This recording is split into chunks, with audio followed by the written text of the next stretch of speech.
on to lesson 58 and part 13, and a couple of sessions back we talked about leg action.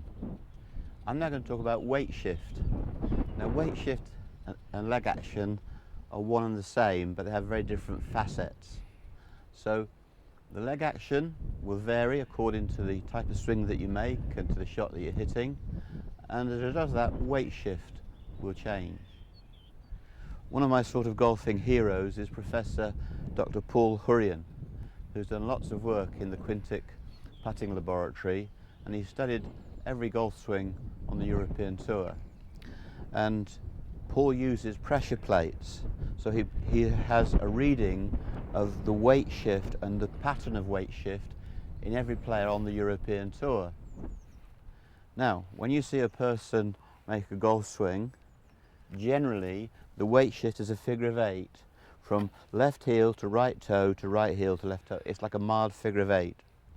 But what Dr. Hurrian noticed in all the European players, while they were a figure of 8 in the backswing, all of them had what we call linear weight shift in the through swing. In other words, they went back on a figure of 8, but the weight shift was linear towards the target.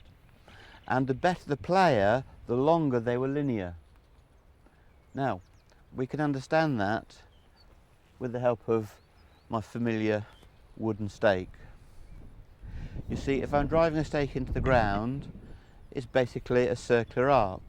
But we both know that to hit the fence post in the ground, we elongate the strike. We go down that line.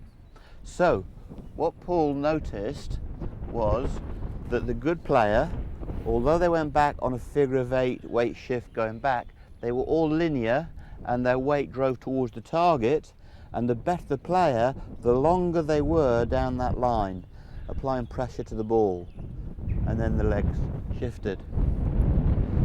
Now, I'm very proud to say that Dr. Hurrian uses Explanar in his putting lab, because he sees all the principles of the long game manifest in the miniaturized version of the swing, which is called the putting stroke.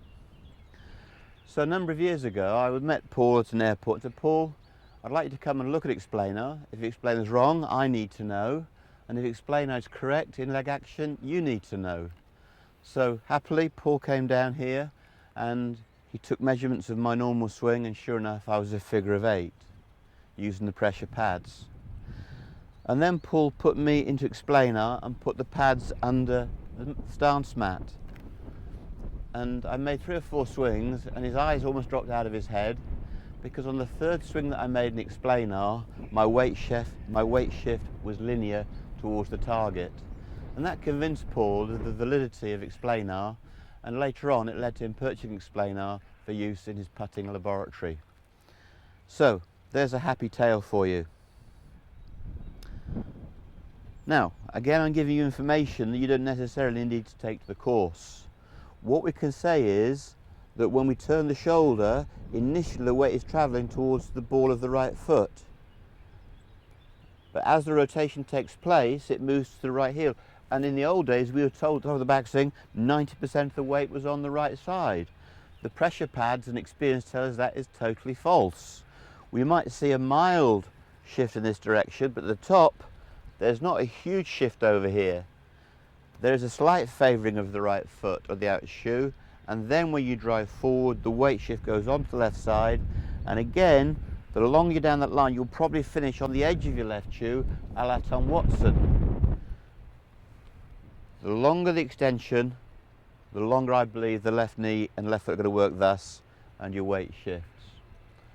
So again, we can examine what the great players do, but it would be silly to just think by imitating their footwork you improve the swing.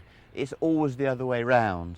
If the swing is functional and correct and sound, whether you're Jim Furyk or Bubba Watson, okay, you're going to have your own pattern, but what all of us will show on our good shots, our weight shift is linear.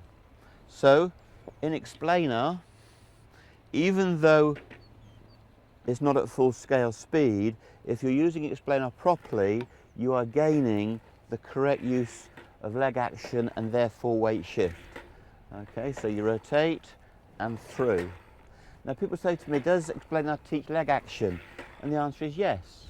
When you're in the training mode, the leg action is relatively quiet and fluid. The moment you step out of Explanar and the ball's involved, the swing bursts into life and the leg action becomes even quicker. But the quality of the leg action is indeed formed by using Explanar properly. So it's just another vindication of the Explanar principle. Explanar teaches weight shift in the way that the best players in Europe and the world use weight shift. I didn't know that when I built Explanar, but I'm relieved to find out it was true more recently.